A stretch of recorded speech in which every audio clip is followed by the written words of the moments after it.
Good morning, one and all. This is R. Lakshmi Samla, Department of Statistics, Sir CRR College for Women, Eluru.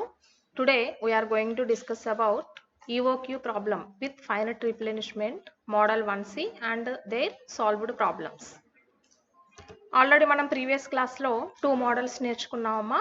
Next model ఏం చెప్తున్నామంటే economic lot size with finite rate of replenishment or EOQ production model or EOQ problem with finite replenishment.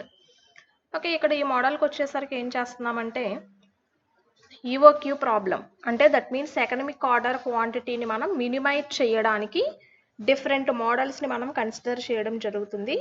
Model 1Aకి వచ్చేసరికి మనం uniform demand రేట్ని consider చేసాము. Next model 1Bకి వచ్చేసరికి different time periods అంటే that means మొత్తం time టీన్ అంతటినీ కూడా different parts of time period cycles కింద divide చేసుకొని మనం డిమాండ్ని కన్సిడర్ చేయడం జరిగింది. నెక్స్ట్ ఇక్కడ మోడల్ 1Cకి వచ్చేసరికి ఏం చెప్తున్నామంటే విత్ ఫైనట్ రేట్ ఆఫ్ రీప్లెనిష్మెంట్ అంటున్నాము. ఫస్ట్ ఆఫ్ ఆల్ రీప్లెనిష్మెంట్ అంటే మీనింగ్ ఏంటి? మళ్ళీ తిరిగి మనం ఫుల్ఫిల్ చేయడం అంటే ఫిల్ చేసుకోవడం అనమాట. మనకి స్టాక్ ఎప్పుడైతే అయిపోతుంది అని అనుకుంటున్నామో దాని ప్లేస్లో మనం అడిషనల్గా స్టాక్ని మనం రీప్లేస్ చేసుకుంటే కనుక దాన్ని మనం రీప్లెనిష్మెంట్ అంటాము. అయితే ఇక్కడ అజంప్షన్స్ చూద్దాము. First of all in this problem all the assumptions are same as in model 1A except that of instantaneous replenishment. Okay, ఇక్కడ మనం మోడల్ 1Aలో అజంప్షన్స్ ఏవైతే తీసుకున్నామో ఆ యొక్క అజంప్షన్స్ అన్నీ కూడా ఇక్కడ 1Cలో కూడా కన్సిడర్ చేయడం జరిగింది. ఓకే, మోడల్ ఏలో మనం అజంప్షన్స్ అనేవి ఏం తీసుకున్నాము? డిమాండ్ అనేది నోన్ అండ్ యూనిఫామ్ అని చెప్పి, నెక్స్ట్ అలాగే క్యాపిటల్ డీని మనం డిమాండ్ టోటల్ డిమాండ్ కింద డినోట్ చేయడం జరుగుతుంది. అండ్ అలాగే క్యూని మనం సప్లై ఆర్ టైం పీరియడ్ కింద కన్సిడర్ చేయడం జరుగుతుంది. నెక్స్ట్ షార్టేజెస్ అనేవి నాట్ అలౌడ్ అని చెప్తాము. నెక్స్ట్ అక్కడ ఫోర్త్ పాయింట్కి వచ్చేసరికి production or supply of commodities is instantaneous అని చెప్పుకున్నాము. అంటే ఎప్పటికప్పుడు మనకి అవైలబుల్ స్టాక్ ఉంటే కనుక దాన్ని మనం ఇన్స్టంటేనియస్ అని చెప్తున్నాము. బట్ ఇక్కడ ఈ మోడల్కి వచ్చేసరికి ఏం చెప్తున్నాము? ఈ ఒక్క పాయింట్ ఏదైతే ఉందో అంటే ఇన్స్టంటేనియస్ స్టాక్ అనేది మనకి ఇక్కడ అప్లికబుల్ అవ్వదు అంటున్నారు. ఓకే, సో నెక్స్ట్ మిగిలినవన్నీ కూడా సేమ్. లీడ్ టైం అనేది 0, సెటప్ కాస్ట్ని మనం C0 ఆర్ C3 తోటి ఇండికేట్ చేస్తాము. హోల్డింగ్ కాస్ట్ వచ్చేసరికి CH ఆర్ C1 తోటి ఇండికేట్ చేయడం జరుగుతుంది. నెక్స్ట్ ఓవరాల్గా టోటల్ ఇన్వెంటరీకి హోల్డింగ్ కాస్ట్ వచ్చేసరికి CH is equal to IC representation. ఇలా మనం తీసుకున్నాం కదమ్మా. సో మోడల్ 1A యొక్క అజంప్షన్స్ అన్నీ same as in model 1C except that only fourth point అజంప్షన్స్లో ఫోర్త్ పాయింట్ అక్కడ మనం ఏం చెప్పుకున్నామంటే supply of commodities is instantaneous అని చెప్పుకున్నాము. బట్ ఇక్కడ స్టాక్ అనేది ఇక్కడ మనకి ఇన్స్టంటేనియస్ కాదనమాట. సో దానికోసం ఇక్కడ ఏం చేస్తున్నామంటే assume that each production run of length T consists of 2 parts say T1 and T2 such that ఇక్కడ మొత్తం మనకి ఈ యొక్క టోటల్ ఇన్వెంటరీ ఏదైతే ఉందో ఈ యొక్క టైం పీరియడ్ అంతటినీ కూడా 2 పార్ట్స్ కింద డిఫైన్ చేస్తున్నాం. ఓకే, చూడండి ఇదంతా కూడా మనకి గ్రాఫికల్ ద్వారానే మనకి రిప్రజెంటేషన్ చూపిస్తాము. ఇక్కడ చూడండి అమ్మా, ఎక్స్ యాక్సిస్కి వచ్చేసరికి మనం యాజ్ యూజువల్గా ఏం తీసుకుంటున్నాము? టైం రిప్రజెంటేషన్ తీసుకుంటున్నాము. ఇదంతా కూడా స్మాల్ టీ అనుకుందాము. ఈ యొక్క టైం రిప్రజెంటేషన్ అంతా కూడా టీ అనుకుందాము. ఫస్ట్ మోడల్ 1Aకి వచ్చేసరికి ఇలా మనం ట్రయాంగిల్ రిప్రజెంటేషన్లో తీసుకున్నాము. ఇదంతా కూడా యూనిఫామ్ టైం అని చెప్పి తీసుకున్నాము. ఓకే, అంటే ఈక్వల్ టైం లెన్స్ పీరియడ్ తీసుకున్నాము. నెక్స్ట్ మోడల్ 1Bకి వచ్చేసరికి ఏం చెప్పుకున్నాము? ఈ యొక్క టైం అంతటినీ కూడా డిఫరెంట్ టైం సైకిల్స్ కింద డివైడ్ చేసుకున్నాము. That is T1, T2 up to so on TN అని కింద కన్సిడర్ చేసాము. అవునా? ఇప్పుడు ఇక్కడ మోడల్ 1Cకి వచ్చేసరికి ఏం చేస్తున్నామంటే ఈ యొక్క టైం రిప్రజెంటేషన్ అంతటినీ కూడా 2 పార్ట్స్ కింద డినోట్ చేయడం జరుగుతుంది. That is T1 and T2. Okay, ఈ యొక్క ఫస్ట్ పార్ట్ ఏదైతే ఉందో దీన్ని అంతటినీ కూడా పార్ట్ ఆఫ్ T1 కింద కన్సిడర్ చేద్దాం. నెక్స్ట్ ఈ యొక్క టైం పీరియడ్ అంతటినీ కూడా T2 కింద కన్సిడర్ చేసాము. నెక్స్ట్ ఇక్కడ y యాక్సిస్కి వచ్చేసరికి ఇన్వెంటరీ ఆర్డర్ అంటే దట్ మీన్స్ ఆ యొక్క క్వాంటిటీని మనం ఇక్కడ క్యూ కింద రిప్రజెంట్ చేయడం జరుగుతుంది వై యాక్సిస్కి వచ్చేసరికి. ఓకే, నెక్స్ట్ ఇప్పుడు ఏం చెప్తున్నామంటే ఇక్కడ ఈ యొక్క లైన్ అంటే మిడిల్ ఆఫ్ ది లైన్ కనుక మనం ఇక్కడ ఎజ్యూమ్ చేసుకున్నట్లయితే ఇదంతా కూడా మ్యాక్సిమం ఇన్వెంటరీని మనకి డినోట్ చేస్తుంది. ఓకే, మ్యాక్సిమం ఇన్వెంటరీ అంటే మొత్తం మన దగ్గర ఉన్న స్టాక్ కన్సిడరేషన్ అంతటినీ కూడా ఇక్కడ మనం మ్యాక్సిమం ఇన్వెంటరీ కింద కన్సిడర్ చేస్తున్నాము. అండ్ దీన్నే మనం ఇక్కడ కే కింద అంటే that means total production or maximum production రేట్ని ఇక్కడ మనం కే కింద రిప్రజెంట్ చేయడం జరుగుతుంది. నెక్స్ట్ ఇక్కడ ఆర్ అనేవి తీసుకున్నాము అంటే దీన్ని డిమాండ్ రేట్ కింద కన్సిడర్ చేస్తున్నాము. అంటే ఈ యొక్క టైం పీరియడ్ T1 అనే టైం పీరియడ్లో మనకి ఎన్ని నెంబర్ ఆఫ్ ఐటమ్స్ సేల్స్ జరుగుతున్నాయి అంటే ఆ యొక్క డిమాండ్ రేట్ ఎంత ఉంది అనేది రిప్రజెంట్ చేస్తుంది. ఓకే, మనకి ఇదంతా కూడా ఈ యొక్క కే అనేది అవైలబుల్గా ఉన్న స్టాక్ అనమాట. T1 అనే టైం పీరియడ్లో ఇక్కడ వరకు మనకి మ్యాక్సిమం ఇన్వెంటరీని మనం మెయింటైన్ చేస్తున్నాము. అంటే ఇక్కడ మనకి కే మైనస్ ఆర్ అని చెప్పి రిప్రజెంట్ చేస్తున్నాం దీన్ని. అంటే ఏంటి, ఇక్కడ కే అనేది మనం మ్యాక్సిమం ఇన్వెంటరీ అంటున్నాము, ఆర్ అనేది డిమాండ్ రేట్ అంటున్నాము. అంటే మన దగ్గర ఉన్న స్టాక్ కన్నా కూడా డిమాండ్ రేటు తక్కువగానే ఉంటుంది. అంటే నెంబర్ ఆఫ్ సేల్స్ అన్నీ జరుగుతున్నాయి అన్నమాట. అంటే ఇక్కడ మనకి షార్టేజెస్ అనేవి లేవు. సో అందుకని ఈ యొక్క టైం రిప్రజెంటేషన్ అంతటిని T1 తోటి ఇక్కడ మనకి జరిగే ఈ యొక్క సేల్స్ అన్నీ కూడా డిమాండ్ రేట్ని ఆర్ తోటి ఈ యొక్క మ్యాక్సిమం ఇన్వెంటరీని కే తోటి మనం రిప్రజెంట్ చేస్తున్నాం. అంటే ఈ యొక్క టైం పీరియడ్ వరకు మాత్రమే మనం స్టాక్ని మెయింటైన్ చేస్తున్నాం అనమాట. నెక్స్ట్ ఈ యొక్క T2 టైం పీరియడ్ ఏదైతే ఉందో ఈ యొక్క T2 టైం పీరియడ్లో ఏం చేస్తున్నాము, ఇక్కడి నుంచి మనం స్టాక్ని మనం రీప్లేస్ చేసుకోవట్లేదు. ఓకే, ఇక్కడ వితౌట్ రీప్లెనిష్మెంట్ అంటున్నాము. అంటే దట్ మీన్స్ ఏమవుతుంది, ఇక్కడి నుంచి మన దగ్గర ఎంత అయితే అవైలబుల్గా స్టాక్ ఉందో నెక్స్ట్ ఇక్కడికి వచ్చేసరికి మన యొక్క డిమాండ్ రేట్ ప్రకారం సేల్స్ అనేవి వెళ్తూ ఉంటాయి. అంటే ఆటోమేటిక్గా ఏమవుతుంది, ఈ స్టాక్ నుంచి నెంబర్ ఆఫ్ ఐటమ్స్ అంటే ఈ యొక్క ఇన్వెంటరీ అంతా కూడా డిక్రీజ్ అవుతూ ఉంటుంది. అంటే మన దగ్గర ఉన్న స్టాక్ అంటే నెంబర్ ఆఫ్ కమోడిటీస్ అన్నీ కూడా తగ్గుతూ వస్తాయి అన్నమాట. ఓకే, ఈ యొక్క టైం పీరియడ్ T2 టైం పీరియడ్లో మనం ఏం చేస్తున్నామమ్మా, ఇక్కడ వరకు మాత్రమే మనం ఇన్వెంటరీని అజ్యూమ్ చేసుకున్నాము. స్టాక్ని ఇక్కడ వరకు మ్యాక్సిమం ఇన్వెంటరీని మనం మెయింటైన్ చేస్తున్నాము. ఓకే, నెక్స్ట్ ఈ యొక్క టైం పీరియడ్ T2కి వచ్చేసరికి ఏం చేస్తున్నాము, ఇక్కడ ఎక్కడా కూడా మనము రీప్లెనిష్మెంట్ చేయట్లేదు స్టాక్ని. ఓకే, ఇక్కడ ఉన్న స్టాక్ నుంచే మనం ఎన్ని నెంబర్ ఆఫ్ ఐటమ్స్ యొక్క డిమాండ్ రేట్ ప్రకారం మనకి ఇక్కడ ఐటమ్స్ అన్నీ కూడా సేల్స్ జరుగుతూ ఉంటాయి. అప్పుడు ఏమవుతుంది, ఆటోమేటిక్గా ఈ యొక్క ఇన్వెంటరీ అంతా కూడా డిక్రీజ్ అవుతూ వస్తుంది అనమాట.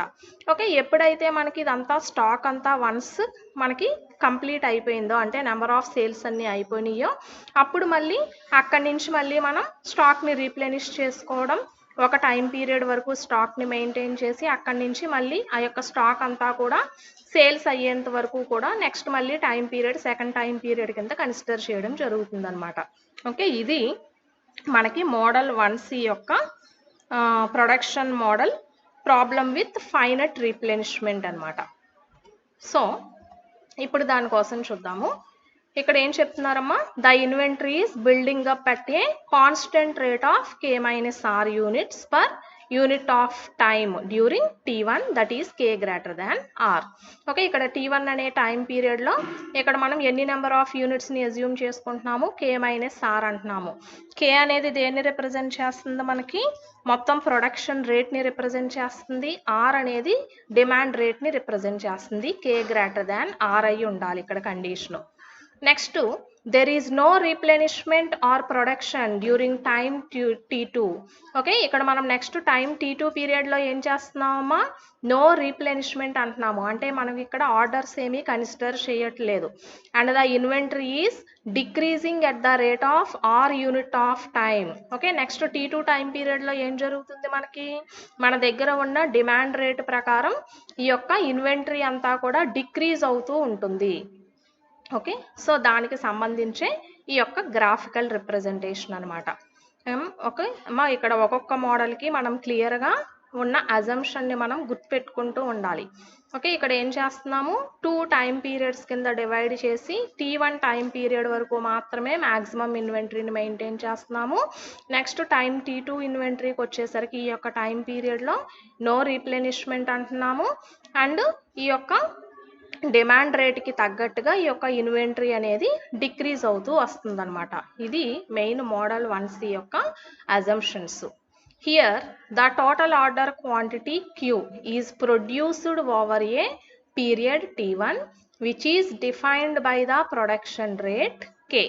ఓకే, ఇప్పుడు మనం టోటల్ ఆర్డర్ క్వాంటిటీ అంతా కూడా ఏ టైం పీరియడ్లో కన్సిడర్ చేయాలి, T1 అనే టైం పీరియడ్లోనే కన్సిడర్ చేయాలి.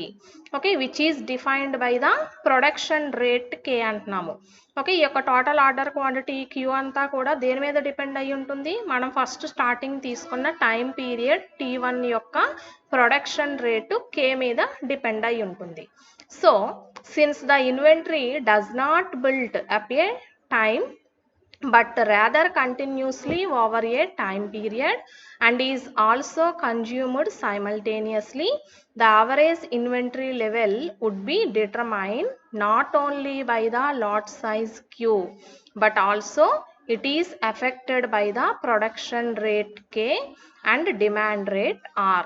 ఓకే, ఇక్కడ మనం ఏం చెప్తున్నామమ్మా, ఓవరాల్గా ఇక్కడ మనం టైం పీరియడ్ని మనం బేస్ చేసుకుని ఈ యొక్క ప్రొడక్షన్ రేట్ని మనం కన్సిడర్ చేయడం అనేది ఉండదు అంటున్నాము. ఓకే, ఇదంతా కూడా దేని మీద డిపెండ్ అయి ఉంటుంది, మన యొక్క డిమాండ్ రేట్ ఆర్ ఏదైతే ఉందో దాని మీద డిపెండ్ అయ్యి ఇక్కడ ప్రొడక్షన్ రేట్ అనేది ఉంటుంది. అండ్ అలాగే ఇక్కడ మనం మెయింటైన్ చేసే ఇన్వెంటరీ లెవెల్ క్యూ, అంటే ఏదైతే మనం కన్సిడర్ చేస్తున్నామో లాట్ సైజ్ ఇన్వెంటరీ క్యూ, ఇదంతా కూడా యావరేజ్ ఇన్వెంటరీ లెవెల్ అంతా కూడా దేని మీద బేస్ అయి ఉంటుందంటే production rate K and the demand rate are.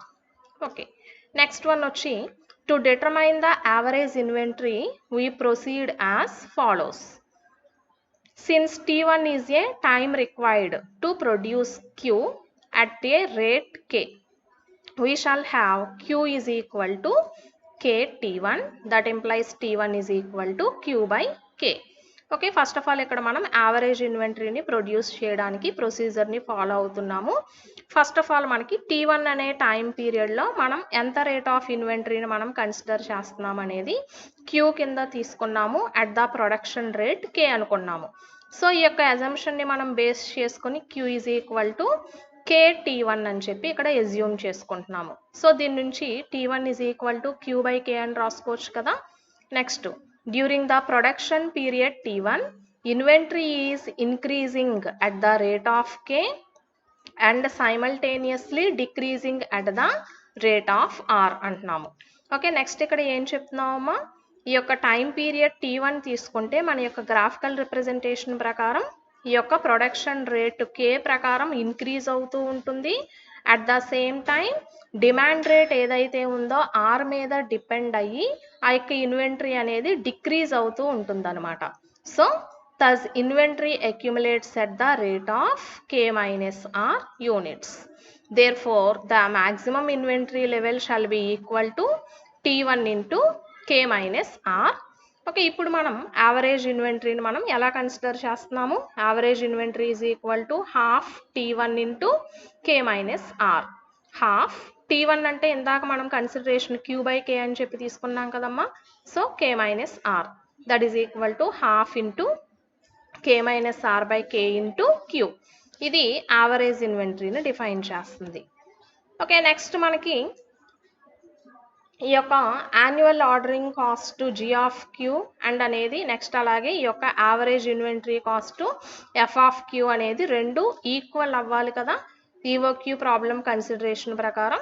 So దాని ప్రకారం annual ordering cost is given by G of Q is equal to C3R by Q అని చెప్పి డిఫైన్ చేస్తున్నాము. Since the maximum total cost occurs at the point where annual ordering cost and annual holding cost are equal. Okay, మనకి ఇక్కడ total cost అనేది ఎప్పుడు minimum అవుతుందని చెప్పుకున్నాము, మనం కన్సిడర్ చేసే annual ordering cost, holding cost equal అయినప్పుడు మనకి టోటల్ మినిమం కాస్ట్ అనేది మనం డిఫైన్ చేస్తున్నాము. సో ఆ కన్సిడరేషన్ ప్రకారం ఏం తీసుకోవాలి, F of Q is equal to G of Q అవ్వాలి. సో ఎఫ్ ఆఫ్ క్యూ అంటే ఇంతకుముందు మనం కన్సిడర్ చేసిన యావరేజ్ ఇన్వెంటరీ, అంటే that means half Q C1 into K minus R by K equal to G of Q అంటే C3R by Q. Next దీని నుంచి Q optimum order quantity క్యూని మనం డిఫైన్ చేయాలి.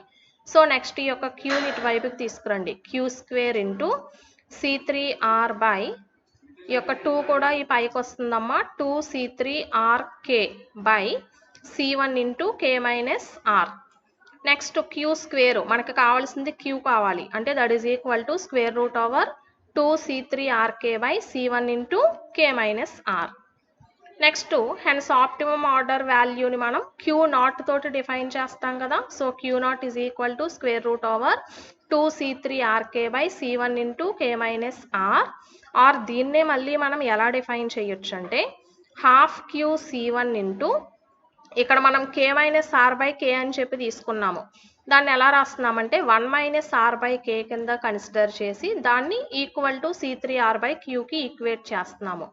అగైన్ దీని నుంచి మళ్ళీ క్యూ స్క్వేర్ కన్సిడర్ చేసి దాని నుంచి ఓవరాల్గా క్యూ నాట్ తీసుకుంటే that is equal to square root over 2C3R by C1 into 1 minus R by కేని మనం రిప్రజెంట్ చేయొచ్చు అనమాట. ఇది మనకి ఆప్టిమమ్ ఆర్డర్ క్వాంటిటీ క్యూ నాట్కి ఫార్ములా కన్సిడరేషను. నెక్స్ట్ అలాగే వీటి యొక్క క్యారెక్టరిస్టిక్స్ చూసినట్లయితే కనుక optimum number of production runs per year. Okay, ఒక 1 ఇయర్కి వచ్చేసరికి ఎన్ని నెంబర్ ఆఫ్ ప్రొడక్షన్ రన్స్ని మనం కన్సిడర్ చేయొచ్చు అనే దానికి formula representation N naught equal to R by Q naught, that is equal to R by Q naught అంటే మనం ఇప్పుడు తీసుకున్న formula consideration square root over 2C3RK by C1 into K minus R. Okay, next ఇక్కడ దీన్ని simplify చేసి తీసుకుంటే కనుక ఓవరాల్గా square root over 1/2 into C1R into K minus R by C3K. Next అలాగే optimum length of each lot size production run. Okay, అంటే ఒక్కొక్క lot size రన్కి మధ్య టైం గ్యాప్ ఎంత ఉండాలి అనే దాన్ని ఇక్కడ మనం టైం పీరియడ్ T1లోనే కదా కన్సిడర్ చేస్తున్నాము, అందుకని T1 naught is equal to formula Q naught by K. Again Q naught అంటే మన దగ్గర ఉన్న formula representation divided by K. So దీన్ని సింప్లిఫై చేసి రాసుకుంటే కనుక ఇది formula square root over 2C3R by KC1 into K minus R. Next total minimum production inventory cost. Okay, ఇక్కడ మనకి మినిమం ప్రొడక్షన్ ఇన్వెంటరీ కాస్ట్ అనేది మినిమం అవ్వాలి అంటే కనుక IC naught is equal to formula F of queue plus G of Q. So ఇది F of Q అంటే formula, అంటే Q ప్లేస్లో క్యూ నాట్ని కన్సిడర్ చేస్తున్నాము, plus C3R by Q naught. అంటే ఇప్పుడు మనకి ఇక్కడ ఎల్సిఎం తీసుకుంటే 2K Q naught into Q naught square C1 K minus R plus 2K C3R that is equal to Q naught square అంటే ఆల్రెడీ మనం మనం ఎజ్యూమ్ చేసిన formula representation 2C3RK by C1 into K minus R, C1 into K minus R plus 2K C3R by 2K into Q naught అంటే square root over 2C3RK by C1 into K minus R. ఇందులో C1 K minus R cancel చేసాము. Next ఈ 2 టర్మ్స్ని add చేసుకుంటే 4C3RK by 2K into square root over 2C3RK into ఈ యొక్క denominator టర్మ్ని multiply చేసి రాస్తున్నాము, అంటే square root over C1 into K minus R. ఇందులో ఈ 2K ఇక్కడ 4లో 2 టైమ్స్ క్యాన్సిల్ అవుతుంది. రిమైనింగ్ ఫంక్షన్ అంతటినీ కూడా మనం సింప్లిఫై చేసి రాసుకుంటే 2C3R by square root over 2C3RK into root over C1 into K minus R. అంటే therefore IC naught is equal to square root over 2C3R C1 into K minus R అని కానీ రాయొచ్చు, లేకపోతే దీన్నే మనం 1 minus R by K అని చెప్పి represent చేయొచ్చు. ఓకే, ఇవి మనకి మోడల్ C1C యొక్క main basic assumptions and optimum క్వాంటిటీని మనం క్యాలిక్యులేట్ చేయడానికి ఫార్ములాస్ అండ్ ఫైనల్గా వీటి యొక్క క్యారెక్టరిస్టిక్స్ అనమాట. నెక్స్ట్ ప్రాబ్లమ్స్ చూసినట్లయితే a contractor has to supply 10,000 bearings per day to an automobiles manufacturing company. He finds that when he starts a production run, he can produce 25,000 bearings per day. The cost of holding a bearing in stock for 1 year is rupees 2 and the setup cost of a production run is rupees 1800. How frequently should production run be made? Okay, ఇక్కడ మనకి ఒక contractor బేరింగ్స్ని supply చేస్తున్నారు. Per డేకి వచ్చేసరికి 10,000 bearings supply చేస్తున్నారు automobiles manufacturing కంపెనీకి. అయితే ఇక్కడ ఇతను స్టార్ట్ చేసినప్పుడు పర్ డేకి వచ్చేసరికి ఎంత ప్రొడక్షన్ని రన్ చేస్తున్నాడంటే 25,000 బేరింగ్స్ని పర్ డేకి వచ్చేసరికి ప్రొడక్షన్ రన్ కింద తీసుకున్నాడు. నెక్స్ట్ ఒక్కొక్క బేరింగ్కి మనకి ఒక 1 ఇయర్కి వచ్చేసరికి మనకి ఆ యొక్క హోల్డింగ్ కాస్ట్ రూపీస్ 2 అని ఇచ్చాడు. అండ్ అలాగే setup cost per run production రన్కి వచ్చేసరికి 1800 ఇచ్చాడు. అయితే ఇక్కడ క్వశ్చన్లో ఏమడుగుతున్నారు, how frequently should production run be made అంటున్నారు. అంటే మనం ఫ్రీక్వెంట్గా అంటే ఈ యొక్క ప్రొడక్షన్ రన్కి వచ్చేసరికి ఫ్రీక్వెంట్గా మనం ఎంత టైం రిప్రజెంటేషన్ తోటి మనం వీటిని కన్సిడర్ చేయొచ్చు అంటున్నారు. సో దాని ప్రకారం ఆర్ తీసుకుంటాం. ఇక్కడ డిమాండ్ రేట్ ఆర్ కింద కన్సిడర్ చేసాం కదమ్మా, అంటే D is equal to 10,000 per day.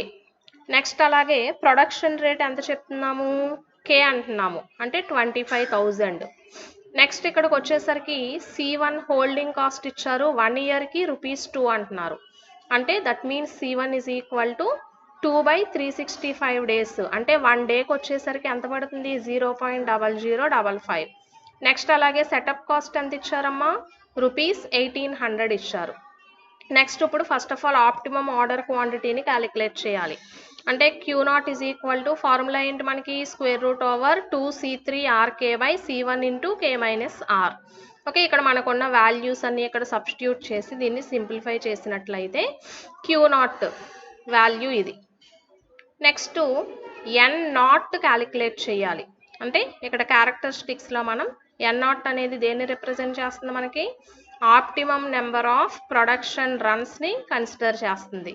అంటే that means N0 is equal to formula R/Q0. So R value and Q0 that is equal to N0, optimum number of ప్రొడక్షన్ రన్స్కి N0 value 0.0957. Next అలాగే T10 అంటే how frequently అంటున్నారు. అంటే ఎన్ని number of డేస్కి మనం ఈ యొక్క ప్రొడక్షన్ రన్ని కన్సిడర్ చేయొచ్చు అని అడిగారు కదా. సో దాని ప్రకారం T10 is equal to formula ఏంటి మనకి, Q0/K. అంటే Q0 వాల్యూ డివైడెడ్ బై K అంటే ప్రొడక్షన్ రేటు 25,000. దీన్ని సింప్లిఫై చేసినట్లయితే 4.1779 పర్ డేస్. ఓకే, ఇది optimum number of production runs time period. నెక్స్ట్కి వచ్చేసరికి IC0 కూడా క్యాలిక్యులేట్ చేద్దాము.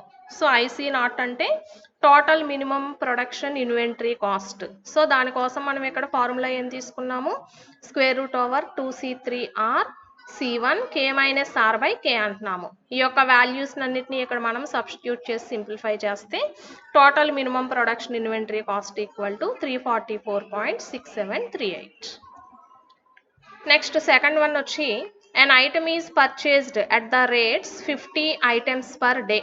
The demand occurs at the rate 25 items per day.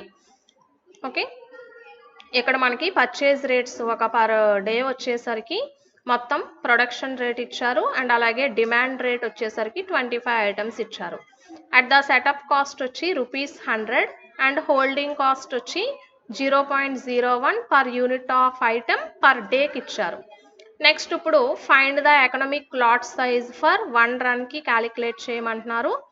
And అలాగే assuming that the shortages are not permitted also find the time of cycle and minimum total cost for 1 run. అంటే as యూజువల్గా Q0 calculate చేయాలి, N0, T10, IC0 calculate చేద్దాం.